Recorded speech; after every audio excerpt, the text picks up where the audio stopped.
మీ నాన్న యేసుగాడి తండ్రి పేరు ఏం లేదు కదా అక్కడ. కాదండి, ఒక విషయం చెప్తాను. కాదండి కదా, ఇంకా నా బీపీ తెప్పించుకు నువ్వు.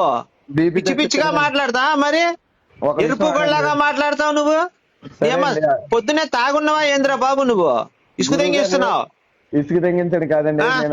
మరి మేరీనే మొగుడుతో కాకుండా ఎవరితో వేడితో కడుపు చేయించుకుంది లంజా అంటారు మన భారతదేశ ప్రజలందరూ కూడా. అది కాదండి, అంటే అంటారు కానీ తెలియని వాళ్ళు అంటారు. నేను అడిగిందని సమాధానం. ఇప్పుడు నువ్వు నీ పెళ్ళం అట్లా కడుపు చేయించుకుని నువ్వు ఒప్పుకుంటావా వేరే వాడితోటి? నేను అడిగిందని చెప్పరా నీ పెళ్ళం వేరే వాడితో కడుపు చేయించుకుంటే ఒప్పుకుంటావా? నాకు పెళ్ళి అవ్వలేదండి. మీ అమ్మగారు చేయించుకుంటే మా అమ్మ గురించి ఎందుకండి? మరి మీ అమ్మ గురించి మరి మేరీ చేయించుకుంది కదా, మరి మేరీని ఒప్పుకున్నప్పుడు నీ అమ్మని కూడా ఒప్పుకో, చేయించుకోమని చెప్పు మీ అమ్మని. వేరే వాడితో కడుపు చేయించుకోమని చెప్పు మీ అమ్మకి చెప్పు. అమ్మ మేరీ చేయించుకుంది వేరే వాడితో కడుపు, నువ్వు కూడా చేసుకోమని నాకు అభ్యంతరం మీ అమ్మకి చెప్పు, మీ నాన్నకి చెప్పు.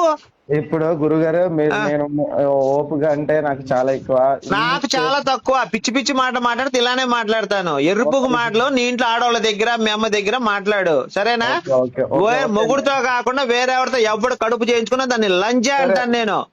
లంజా అందుకని కానీ మీ అమ్మ అయితే బాగా తెంగించుకుంటాడు. ఇప్పుడు మీ అమ్మ తెంగించుకుంది కాబట్టి నాకు ఫోన్ చేసావు పొద్దున్న నా చేత బూతులు తెంగించుకోవడానికి. అరే ఎర్రిపుగా కొత్తలోడా లంజా కొడక, నీకంటే ఎక్కువ మాట్లాడతా బేవర్స్ నా కొడక.